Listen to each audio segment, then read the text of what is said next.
Hi, it's me. I get real. It's Sunday. I'm tired. And my bed is probably the most uncomfortable bed that you've ever slept in. I used to sleep on the floor. Animals, our animals are on the floor. There's no room. This place is small. Um, so this is a check-in. I had, or repeatedly said, which I may not have posted the videos, that I had to take down all my videos because I had gotten a car accident. Someone rear-ended the car I was in, and it got totaled on the I-5 south during rush hour on Friday, on a Friday, 2014. So I had to take down everything, and I wasn't really using social media anyway, but I couldn't use anything, and I was trying to use it for my business. So before I had social media,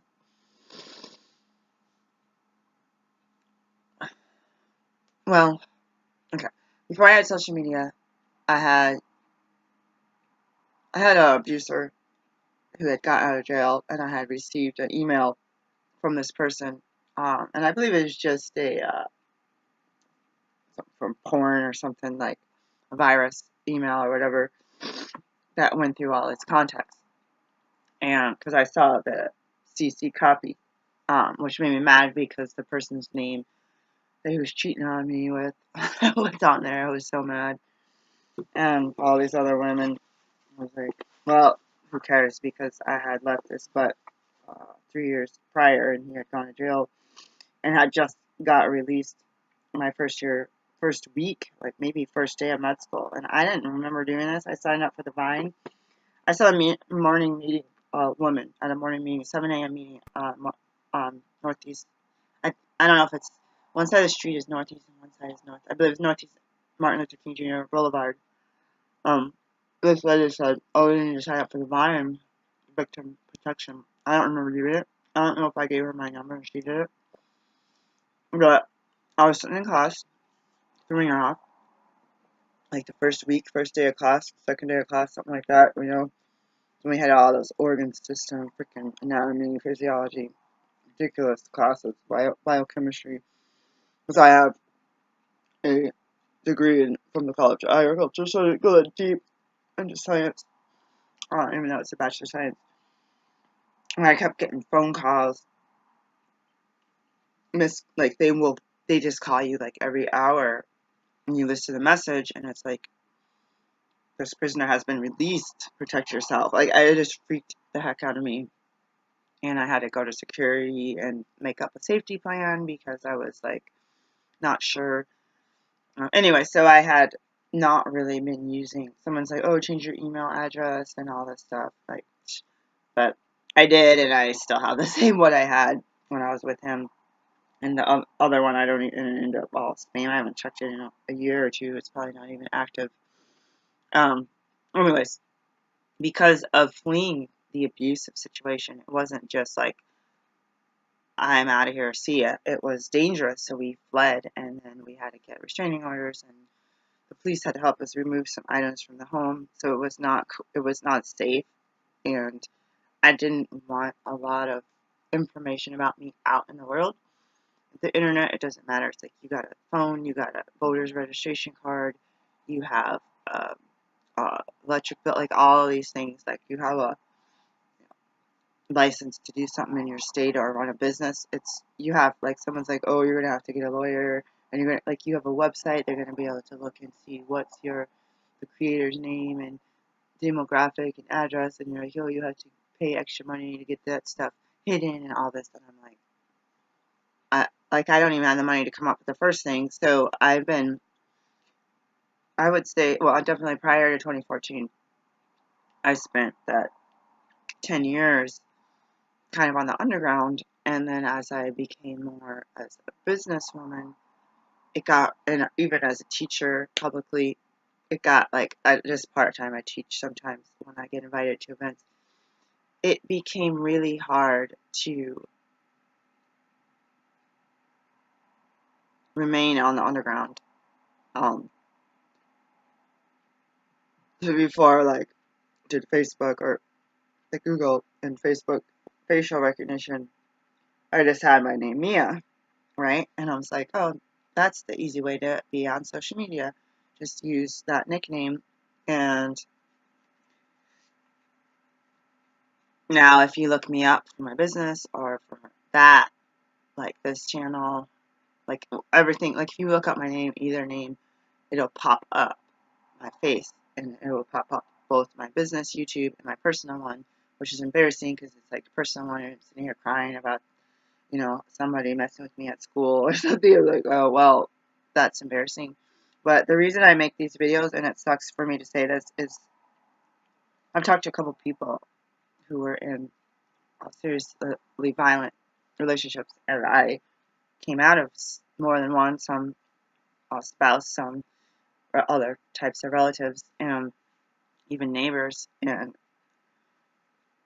some of these people have told me years later, like, oh my God, this is what really was happening, and you told me something, and I listened to your story, and I sit here and ramble, and they're like, oh my God, I fled, oh my God, I had to hide, oh my God, I had to get a restraining order, oh my God, this guy was so abusive. And when you get tricked and then isolated, these women were tricked and isolated, and then punished. Oh, you went to the grocery store. Oh my God, look at the receipt. There's a guy's name on it, but you're flirting. You know, oh look, your cleavage is showing. You fat jerk. Like, you know, this. Like, I'm just making an example, but it's like you're always in trouble. Like, you're always bad. Oh my God, you went to work. Like, one friend was doing military work. She's like, no, you can't be around these people. Oh, you're flirting with your superior. Like, just making stuff up. I got the same thing. I got the same thing when I lived in that household with my ex. You know, oh, you're going to church. You're probably sleeping with the pastor. Like this is this. Like no. Like, I'm married to you, and he's married to his wife. Like, in my mind, I was a monogamous wife, and I was just like, what is this guy? Like, you get to the point where it was the same repeat of my mother, and that repeat was just like, this guy's tripping, dude. Like, you knew you were in trouble, but the thing is, these people will punish you, whether beating you, whether restricting you, or taking away your car, taking away your money. Like, they will find like an excuse to make you more miserable than just being with them in the first place. I gotta go get my drink. But I make these videos sometimes. I kept telling you guys, experience drink and hope was the beginning, years ago. Now I want to do hope, like hope, strength, and experience, so that I don't get stuck in a rut. But I bring up the stories because I know I don't post them all. And I was supposed to get a list yesterday after work, and for 3 days in a row, my work, or 3 days, I had one, not in a row, so one day I worked the whole, it was for these adult beverage event, was 4 hours instead of 6, excuse me, and I had 3 canceled, so I think Saturday, Sunday last week, and then today's Sunday, Saturday yesterday, so that's about $94 that I don't have for my next paycheck, because the event was not coordinated with these grocery stores, and it makes me really mad, because that's my income, and I just basically spent a lot of energy going in to the place, and um, like getting ready. Like, I didn't go to one of my groups yesterday because I was so tired. I was like, oh, I need my energy for work, and then I go, and then I spent literally 2 hours in there, like trying to coordinate with these managers. Like, oh, there's no caller. Oh, let me look. Oh, like I had all my stuff. I was getting ready to set up. I did the same thing last week. It was kind of insanity. Like, I see the product on the shelf, like, oh yeah, it's in the store. There's got to be some in the back, and there's none in the back. So I had brought that stuff out.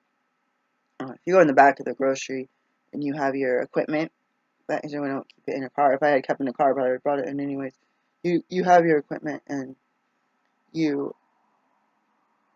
gets cluttered or crowded back there. It's very narrow walkways. So it's like you find an opportunity to just grab your stuff and push it out. And it's hundreds of pounds. Your big cart is hundreds of, maybe 600 pounds. I don't know. And then the other cart is probably just like 100 pounds and stuff. You gotta push it out around and pick it up and lift it. So I'm like wasting my time and energy, but and I didn't, because you don't really get paid appropriately. like, I didn't even, like, I was thinking when I got home, God, I should have cleaned out my crate thing, because I put stuff from 2, maybe 3 events into, well, at least 1 or 2 events into my Rubbermaid container, and I just kind of dumped it in, because I dumped it in so that I could go to set up my table and pull everything out and organize it. I just wanted, basically, you get trapped in your little corner and you can't get out because someone else is pulling a U-boat or a pallet jack or something around and you're like stuck. So I decided to pull everything out so that I don't need to come back or get stuck back there. So I gotta go. This is a check-in video. I had a lot of the videos you guys may or may not have seen, whether I posted them, were about Accountability Club. And Accountability Club was basically, I would be like, oh, I'm going to do this, or oh, I'm going to remove toxic people from my life, or oh, I need to get another job because I can't make rent this month, and just different things. And I would say, you know, I don't have friends, I don't have family, or relatives. I have my kids, they don't want to be bothered. They're bothered with their own school and their own, you know, being teens in this world we live in. And so it's like, oh, Accountability Club. I had a class I took, and we had at the old church, and we had this financial part, and they said, oh, you need an accountability partner. And I asked this guy, I was like, you're the only person that ever talks to me. I was like, can you be my accountability partner? Like, I was literally homeless and working minimum wage, or 10 cents more than minimum wage, and trying to get back into school so I could become a physician, and just broke, no joke, eating out of food boxes. So every penny was like if you went to the store and got like an item that said $2.99 on the thing, and you have like $5 in your bank account, and the freaking thing rings out $4.99, like you're kind of like, oh crap. So this guy was super wealthy and owned a bunch of rental properties and stuff. So it was like really two ends of the spectrum, and I'm thinking, this guy probably just, I've seen him flailing around dollars, like stacks of hundreds or whatever he had, and I was like, dang. And I was like, that's not, like, I didn't think about it like that. I was just like, he's the only person that talks to me in this whole church. And I thought, I need a accountability partner, because I would have talked to somebody, and I wanted to make plans so our old pastors would get these people, even people that were jobless, but they're all white. They would get these people like, oh, we're going up north to buy some cheap land so we can build cabins and investment and this and this and this. And I was like, oh, I want to get in on this. They look at me like, and at the time, I was penny pinching, and I was,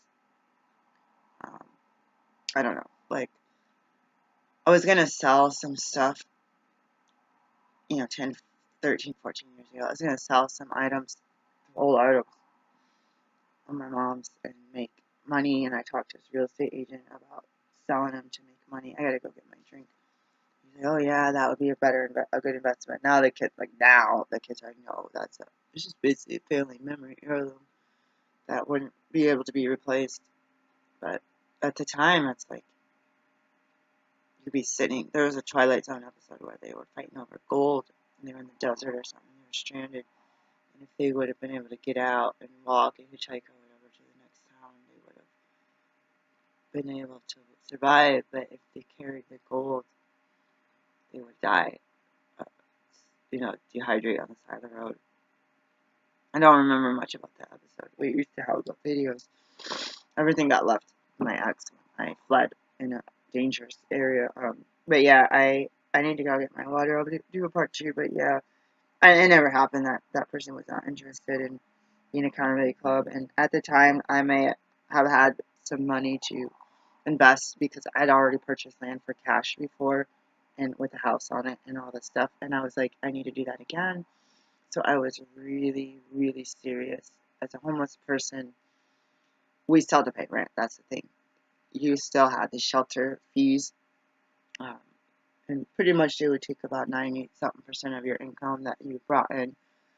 So technically, at that time, if a banker would work with you, you could have bought a house for the same amount, like a 3-bedroom, 1.5 bath, 2-bath house in a nice part of town for the same that you're paying in these shelters. Sometimes they're subsidized, and say they were 7 or 1,000 for a 2-bedroom apartment, and they were subsidized, so you still paid a lot of your income, like 100% of your income, and the whole rent there would be more than if you purchased a house. So I looked at a bunch of houses. I went to the banks. I went to different branches, talked to different bankers. They all ignored me. Never pulled out my information. Never let me sit down and pull out my information. Said, no, we're not going to sell to you. Before the market crash even. I had a chunk of money one time, tens of thousands one time. And I was like, I'm going to use this for a down payment for some homeowners. I didn't need one, but I said closing costs, inspection fees, paperwork, but I don't care. And no one would give me time of day. I started to talk to real estate agents, started touring houses. And as the time went by, because you had to do this during breaks, which is only like twice a year, 2 to 3, you have spring break. Thanksgiving, forget about. You have spring break, very short, winter break, and summer. And if you work through breaks, it's really hard to go to banks and stuff. So I was going to viewings after church of houses, and as the years went by, they got more and more and more expensive. And all that money that I saved and penny pinched, I could have bought a house. $500 a month, $700 a month, $900 a month for a nice big house with a pool, for Pete's sakes. I looked at the price, I did the math. For $700, $5,000 to $1,000 a month, if I bought back then, I would have been owning that property, and I would have been like almost done paying the mortgage by now, because I wouldn't have got a 30, I would have got a 15 or 25, 25, less than 30-year mortgage. And all that money with the rising rent, all that money down to the last penny is used to pay the rent. And then owning the business is a whole other story. So accountability called my water is burning. Is this thing off? No.